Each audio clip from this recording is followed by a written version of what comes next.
Good afternoon. Myself, Dr. Yogesh Pating, Assistant Professor in Commerce, GS College of Commerce, Varda. Today we are uh, actually starting a new unit of Service Sector Management of MCOM second year, third semester. Your admissions are almost completed. Actually, I was the part of that admission procedure. So right now, as a coordinator of PG MCOM, I request you to watch all these videos of different subjects. Do study of these videos. The feedback procedure is depends on assignments which are shared with you. So see those assignments, reply to those assignments, because ultimately that will decide your participation in this online e-learning procedure. So I just talked to you earlier that we are going to start unit number 2. The unit number 2 is related to IT and ITS sector. Actually, information technology and information technology enabled services. In first unit, we discussed about what is service sector, what are the importances of service sector, the limitations of service sector. Then we studied different types of service sectors. All that basic information we already covered in unit number 1. Now in unit number 2, we will specially talk about a sector which is actually what we can say a major contributor to GDP. Major employment, one of the major sector which generates the employment. We are talking about IT and ITES. So what is IT and what is ITES? The core services means development of softwares, development of hardware, software programming, and all these types of activities are a part of IT sector, information technology. और जो उस IT पर depend करता है, the services which depends on IT, which have to take the help of IT, which have to what can say take a contribution from information technology is actually service which is ITES, information technology enabled services. Means we can talk about BPO, we can talk about KPO, and there are a lot of services which are the part of ITES. There is actually what we can say IT consultancy, telemedicine. All those things are the part of IT enabled services, because for running these type of services आपल्याला IT ची गरज पडेल. त्यामुळे IT म्हणजे ज्यामध्ये core sector हा IT आहे आणि या साइडला आहे ITES, information technology enabled services, की जिथे कशाची गरज पडते आहे, इन्फॉर्मेशन टेक्नॉलॉजीची, कम्प्युटरची, इंटरनेटची, तर त्याला म्हटलं जातं ITES. आणि जिथे कोर आहे, कोर म्हणजे एकदम मुख्यत्वे फक्त प्रोग्रामिंग आहे, हार्डवेअर आहे, सॉफ्टवेअर आहे, ते सेक्टर झालं IT सेक्टर. त्यामुळे आपल्याला या युनिटमध्ये दोन याची माहिती करून घ्यायची आहे. एक आहे IT आणि दुसरा आहे ITES. The first topic that we are going to start is a contribution of IT and ITES. While we straightly jump on contribution, because we are talking about service sectors, and service sectors are the major contributors. They are major contributors to GDP, they are major contributors to employment, they are major contributors to demand, because when there will be demand, supply, then only the consumption will increase, and then will be the increase in GDP. That's why government right now is planning to increase the consumption of consumers. That's why they are offering tremendous what we can say schemes for central government employees, state government employees. It means that they are actually providing them a bonus. आपने अभी पढ़ा होगा कि railway के जो कर्मचारी लोग हैं उनको 2.5 महीने का जो सैलरी इतना बोनस उनको मिलने वाला है. What is the reason behind that? कि जब उनके पास वो पैसा आएगा वो खर्च करेंगे, और इतने सारे एम्प्लॉयज हैं रेलवे के, तो जब वो खर्च करेंगे तो naturally the demand will increase, और जब डिमांड बढ़ेगी तो you have to increase with the supply, और उसके साथ फिर कंजम्पशन बढ़ेगा और अल्टीमेटली GST बढ़ेगा, it will increase a GDP.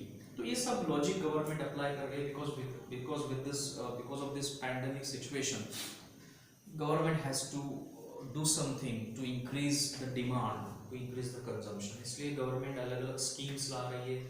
आत्मनिर्भर भारत आप ले लीजिए, या फिर उसके बाद different packages that government announced are the part of this exercise to increase the GDP.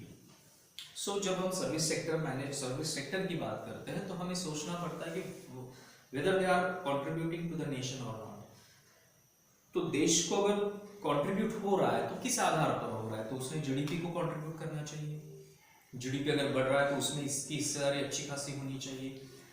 अगर एम्प्लॉयमेंट बढ़ रहा है तो एम्प्लॉयमेंट जनरेशन में इसकी हिस्सेदारी अच्छी खासी होनी चाहिए. So these are the contributors, these are the parameters to see whether that service sector is contributing in the development of nation और नॉट.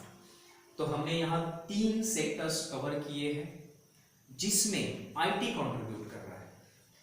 तो पहला जो है that is education. Ultimately the first one will be the what we are in, that is of education. अभी जो हम कर रहे हैं it's actually we are taking the help of IT. Means because of this pandemic situation we cannot arrange the offline classes. We cannot come here and do your in a physical presence to you cannot attend the classes जो हम पहले किया करते थे. यानी इस साल में अगर 17 मार्च के पहले की सिचुएशन हम देखते हैं तो we are in classes physically available, physically present. लेकिन फिर उसके बाद because of this corona and all this things we have to just restrict ourself. और अब हम क्या कर रहे हैं, we are actually doing everything with the help of online platform. तो हम किसकी मदद ले रहे हैं, we are taking help of IT.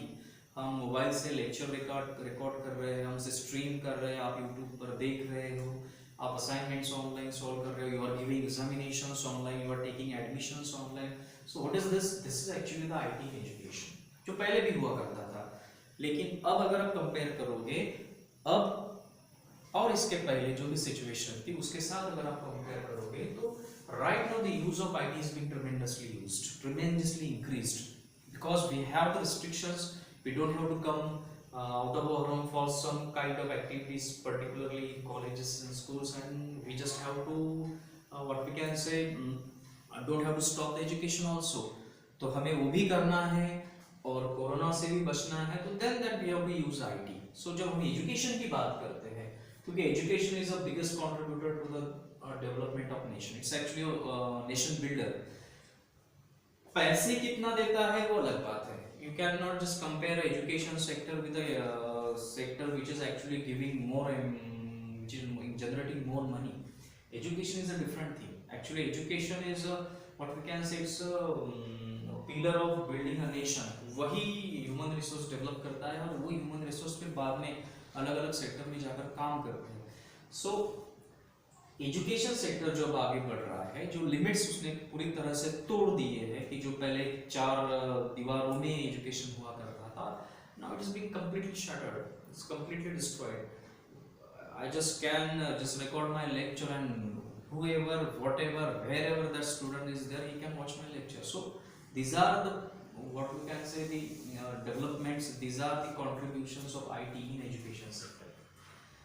दूसरा जो है the second contribution is in health sector. Corona की बात हुई थी, actually it is related to the health. हमें पता है कि बहुत ज़्यादा इंफ्रास्ट्रक्चर को डेवलप किया गया 6-7 महीनों में. मार्च से अगर नवंबर तक हम देखते थे बहुत ज़्यादा डेवलपमेंट हेल्थ सेक्टर में हुई है, बहुत ज़्यादा इन्वेस्टमेंट हुई है, हो रही है. They are investing lot of money for vaccine development. तो ये सारी जो बातें हो रही है these are actually happening in health sector. Stock market का भी आप पिछला 3-4 महीने का रिकॉर्ड आप देख लोगे तो जो फार्मेसी के जो स्टॉक्स है वो बहुत ज़्यादा बड़े हैं, जो फार्मेसी सेक्टर के स्टॉक्स है, because people are hoping that this sector can give good returns. Why this sector can give good returns? Because this sector has what we can say good days which are coming in future. Because we just had experience of corona, not had, we are actually having an experience of corona. हो सकता है भविष्य में और कुछ नया आ जाए, हम बता नहीं सकते. So actually this sector is also contributing to nation development of nation. और इस सेक्टर में फिर आईटी कैसी मदद कर रही है, तो आपको पता है कि अगर आप किसी अस्पताल में गए, हॉस्पिटल में गए, तो हर जगह आपको मॉनिटर्स दिखेंगे, नई नई मशीनरी दिखेंगी. अगर आप किसी डायग्नोसिस के लिए जाते हो या रेडियोलॉजिकल डायग्नोसिस के लिए जाते हो तो बड़े बड़े मशीन्स वहाँ लगे हुए. Actually there is a computer. वो सिर्फ कंप्यूटर स्क्रीन मॉनिटर वो आपको नहीं दिखेगा, लेकिन जब आप किसी सिटी स्कैन मशीन को देख रहे हो तो that is also, it is also one type of computer. अगर आप किसी आईसीयू में जाकर किसी व्हाट वी कैन से एक मॉनिटर को देख रहे हैं कि जहाँ पर सब डिटेल्स उस पेशेंट के आ रहे हैं, that is also one type of computer. So health sector is actually using tremendous use of IT because actually it is very helpful in saving the life of that particular patient. It's very precise. आजकल आप देखिए कि we are using lot of smart watches to measure every details of us, means हम आज कितने दूर तक चले हैं, कितने दौड़े हैं, what are the measurements of heartbeats. Every record can be kept. That record can be recorded with the help of your smartwatch or mobile. So and if there can be a problem, अगर आप किसी अच्छी company की smart watch पहन रहे हो, तो that company smart watch can give a call to a doctor that इस पर्सन की हार्ट बीट बहुत कम हुई है, बहुत ज़्यादा बढ़ गई है. तो this are the advancements in health sector. So IT is actually contributing in development of health sector also. तो IT खुद भी डेवलप हो रहा है, खुद भी कंट्रीब्यूट कर रहा है, और जो बाकी के सेक्टर है कि जो भविष्य के सेक्टर है कि जो देश को बहुत ज्यादा आगे बढ़ाने वाले सेक्टर है, उसमें भी कंट्रीब्यूट कर रहा है. तीसरी ओर जाते हैं IT and agriculture. Actually I am very much in fond of agriculture sector because that is I think that is actually so basic one and it needs to be focused, it needs to be developed. आपको शायद पता होगा या नहीं पता होगा कि लेकिन ये जो पूरा कोरोना पैंडेमिक है, इसमें अगर आप पिछले कुछ रिकॉर्ड्स देखते थे, ऐसा अगला सेक्टर है which has a positive development, which has a positive what we can say increase in comparison to all sectors. पूरे भारत में एग्रीकल्चरल सेक्टर ऐसा एक सेक्टर रहा है इस पूरे पैंडेमिक में कि जिसमें जो इंक्रीज हुआ है that is a positive increase, because the activities in agricultural sector actually farmers don't stop themselves, because एक सोविंग सीजन था, मानसून था, तो इसमें अगर आप नहीं कुछ करोगे तो then it will be very difficult for them. So इस अकेले सेक्टर में पॉजिटिव ग्रोथ दी है. So this sector needs a tremendous what we can say investment, focus चाहिए, कुछ उसमें डेवलप करने की गवर्नमेंट की भी कोशिश होनी चाहिए. Government is planning for that but that is another issue, we are not talking about that. लेकिन एग्रीकल्चरल सेक्टर में आईटी का यूज और ज़्यादा बढ़ना चाहिए, जो अभी अभी बढ़ रहा है, because actually it's unskilled sector, it's unorganised sector. यहाँ पर अगर आप देखोगे तो इलिटरेसी रेट ज़्यादा है. अब वो धीरे धीरे बढ़ रहा है लिटरेसी रेट, लेकिन कंपैरेटिवली बाकी सेक्टर से ज़्यादा है, because it doesn't needs any formal education. किसी को भी लगेगा कि मुझे खेती करनी है, जस्ट उसको थोड़ा एक्सपीरियंस आगे, he can do that. There is no need of any degree और any formal education. That's why this sector needs some focus from that angle also. तो यहाँ पर आईटी का यूज हो रहा है. Different types of organization are using IT technology in doing different types of farming and what we can say forecasting the weather, estimating the weather, or soil analysis testing or water testing, all those things. But actually it is in a primary what we can say primary phase. So there is the use of IT in agricultural sector. So these are the contributions of IT in education, IT in health sector, and IT in agricultural sector. Now we will move to the next point. First we will talk about challenges, and in next lecture we will talk about opportunities. Now look, every sector has challenges, every sector has some opportunities, because that is actually it will always go on. Means there will be no end for challenges, there will be no end for opportunities. So the first one is a concentration of service sector mostly. As I talked about earlier that actually IT is a part of service sector. Though there is a manufacturing, but we cannot say a manufacturing, because though there is a manufacturing hardware, but mostly it is a part of service sector, because majority of the portion comes from service sectors. Because for example, if we take example of TCS, अगर TCS का example लेते हैं, तो they are developing a software, वो software develop करते हैं और जो भी उनके क्लाइंट है उससे वो सर्विस देते हैं. तो it's means they are doing actually working in service sector. Cisco का एग्जांपल अगर हम लेते हैं, तो सिस्को मैन्युफैक्चर करता है अलग अलग प्रकार के hardware. They have expertise in networking, तो मैन्युफैक्चरिंग भी कर रहे हैं, but actually they are also giving the services to their clients all around the world in networking. और ज़्यादा उनका जो रेवेन्यू जनरेट होता है वो होता है नेटवर्किंग से. So most of the revenue is getting generated from services in comparison to manufacture. तो इसलिए यहाँ पर एक चैलेंज ऐसा आता है कि you are depending too much on service sector. You just have to increase your dependence on manufacturing sector also, or you have to increase some revenue from that side also. So this is the first challenge. दूसरा जो challenge है वो mission mode projects का होता है. Mission mode projects means IT sector जो projects पर काम करता है. प्रोजेक्ट खत्म, वहां से वो बाहर निकल जाएगा, दूसरे प्रोजेक्ट पर जाएगा। So there can be a problem of attachment with that particular thing.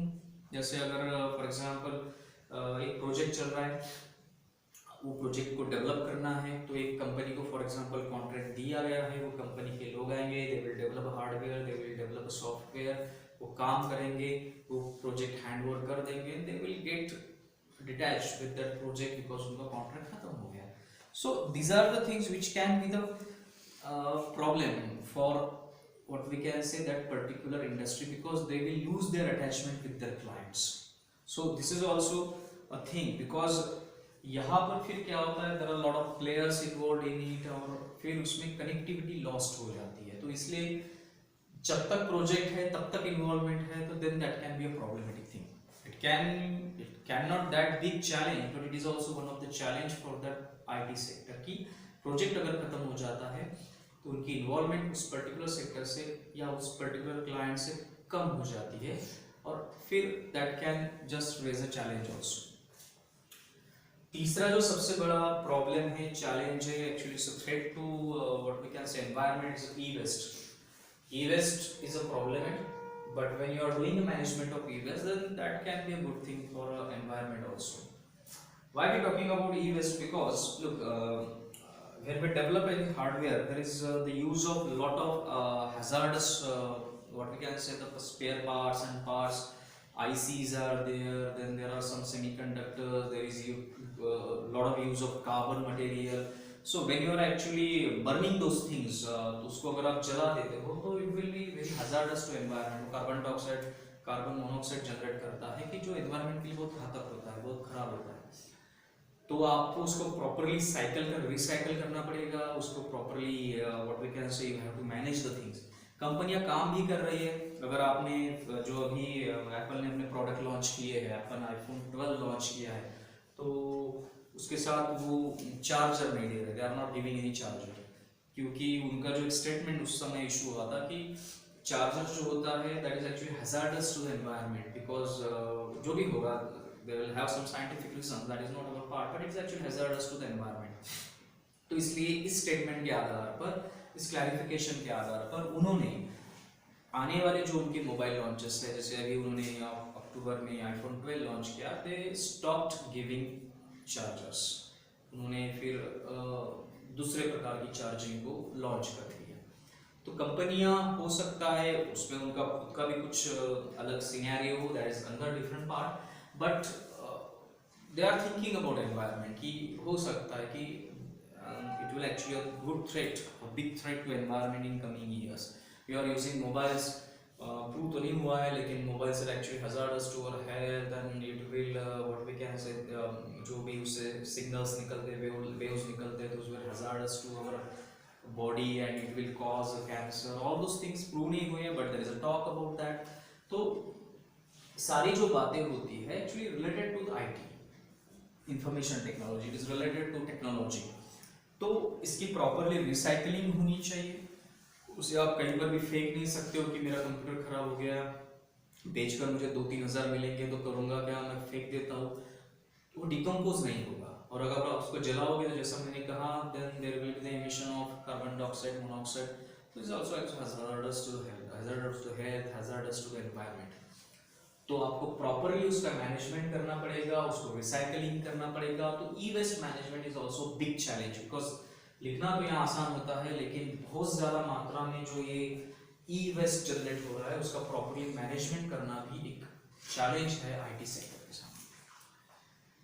Fourth is e learning. जैसे हमने अपॉर्चुनिटीज की बात की थी, कंट्रीब्यूशन की बात की थी, it is also challenge because in our nation we have the problem of network, we have the problem of what we can say bandwidth, we have the problem of frequency, तो और also we have the problems of good hardware, क्योंकि अगर आपको traditional learning से e learning के platform पर जुड़ना है, जाना है, तो you need some hardware, you need software, you need networking capacities, you need all those things which are the part of e-learning. तो हमारे यहाँ वो अभी डेवलप नहीं हुआ है, we are in a developing way because we are a developing nation. अभी आप अगर देख रहे हो कि एडवर्टाइजमेंट में बहुत सारे एडवर्टाइजमेंट्स आ रही है कि जो online learning they are giving to the students, बहुत सारे एडवर्टाइजमेंट आप देख रहे होंगे। सो धीरे धीरे ये सब प्लेटफॉर्म्स बढ़ रहे हैं, इंफ्रास्ट्रक्चर बढ़ रहा है, इन्वेस्टमेंट बढ़ रही है, but it will take a time. So till that date, till that particular time, this can be a challenge for IT sector. और challenge ये हमेशा रहेगा because we are a nation of villages. हमारे यहाँ गांव खेड़े बहुत ज़्यादा हैं. अभी भी बहुत सारे गांव ऐसे हैं कि जहाँ पर you can not stream a video, वहाँ पर buffering होती है. So when there is a buffering, how you are going to watch a live lecture? तो हमें हमारा नेटवर्क स्ट्रॉन्ग करना पड़ेगा. एटलीस्ट हम 5G की बात कर रहे हैं, एटलीस्ट तो हमें 4G सभी गांवों तक लेके जाना पड़ेगा. 5G नहीं गया तो चलेगा, but 4G will just can do a work. Then next challenge is mobile governance. Mobile governance की बात जब हम करते हैं तो it is actually one type of e governance कि जो आप ऑफिसेस में जाते हो, वहाँ पर एप्लीकेशन करते हो, फिर से जाते हो, फिर उनको पूछते हो कि मेरी फाइल कहाँ तक पहुँची, या मैंने जो एप्लीकेशन किया है उस एप्लीकेशन का फिलहाल का स्टेटस क्या है, कब मुझे वो मेरा फाइल वापस मिलेगा, या कब मुझे वो सर्टिफिकेट मिलेगा. All those things are actually you are doing manual way, offline way. तो ये सब कुछ ऑनलाइन पॉसिबल है, हो भी रहा है. Government officers are now converted in online officers, और इस पैंडेमिक में तो बहुत ज़्यादा ऑनलाइन हो चुका है. तो you can track all those things. आप ऑनलाइन अप्लाई कर सकते हो, फिर आपके एप्लीकेशन को आप ट्रैक कर सकते हो कि वो पर्टिकुलरली कौन से स्टेटस में है, सिचुएशन में क्या है, what are the issues, queries अगर आई है तो what are the queries. All those things can be solved. So governance can be possible with the help of information technology. लेकिन फिर से वही चैलेंज है जो मैंने ई लर्निंग में कहा था.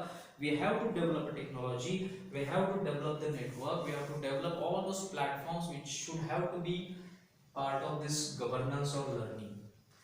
उसके बाद साइबर सिक्योरिटी की बात आती है. लोग सबसे ज्यादा डरते हैं उसी बात को कि because if they want to transact online, वो कहते हैं अगर मेरा यूजर नेम पासवर्ड अगर किसी के साथ शेयर हो गया तो व्हाट विल हैपन.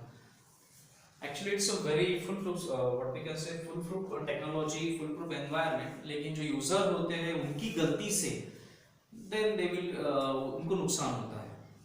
तो cyber security is also challenge. It is actually more what we can say a challenge कि लोगों को समझाना कि आपको क्या करना है और क्या नहीं करना है. Banks actually they are using world class softwares, world class hardwares. अगर आप खुद कुछ नहीं करोगे, खुद आपका OTP, पासवर्ड या यूजर नेम शेयर नहीं करोगे तो फिर आपके अकाउंट कुछ नहीं होगा.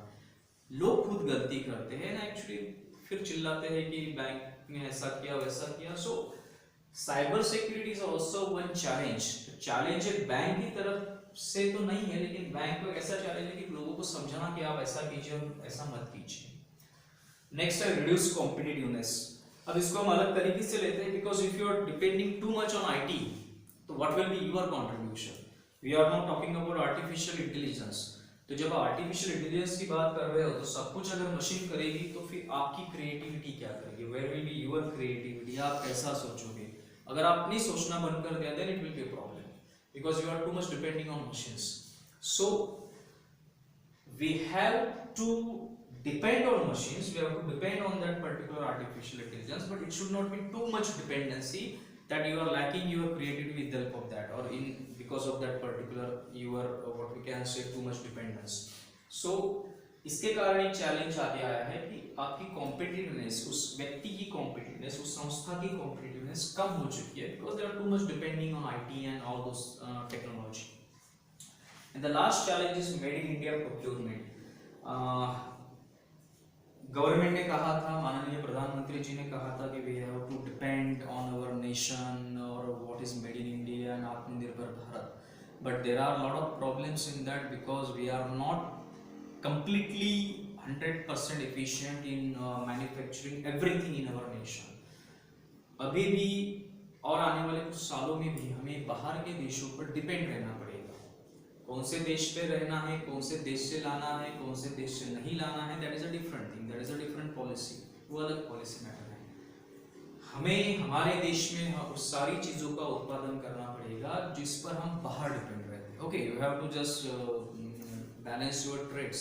आप पूरी तरह से एकदम what we can say import free नहीं हो सकते बिकॉज अगर आपको what we can say export करना है तो कुछ ना कुछ देश से इंपोर्ट करना पड़ेगा. आप you can not talk about like that कि मुझे पूरा का पूरा इंपोर्ट फ्री करना है, you can not do that. लेकिन आप जो उसमें व्हाट वी कैन से जो ट्रेड डेफिसिट होता है कि आपका इंपोर्ट ज़्यादा हो रहा है, एक्सपोर्ट कम हो रहा है, तो आपको ज़्यादा डॉलर देने पड़ रहे हैं, तो you can cut down that particular gap. तो वो गैप कैसे कम होगी? That gap can be cut down when you are actually doing your procurement from products which are made in India. तो ये भी एक चैलेंज है। It can be a what we can say a continuous challenge, एक दिन में खत्म होने वाला चैलेंज नहीं है। So these are some of the challenges before information technology sector. So today we discussed about 2 points. One is contribution of IT and ITES, and the second is actually a part first challenges in part second about opportunities of IT that we will discussed in next lecture. I hope you got what I talked with you today. फिर से वही repeat कर रहा हूँ, as a coordinator of PG it is your responsibility to watch and analyse each and every lecture which are given to you by the faculty. जो भी assignments आपके साथ शेयर हुए हैं उसे पढ़िए, उसको रिप्लाई कीजिए, और जो भी आपकी प्रॉब्लम्स होगी, क्वेरीज होंगी, वो आप आपके जो सब्जेक्ट एक्सपर्ट है उनसे पूछ सकते हैं। तो तब तक धन्यवाद।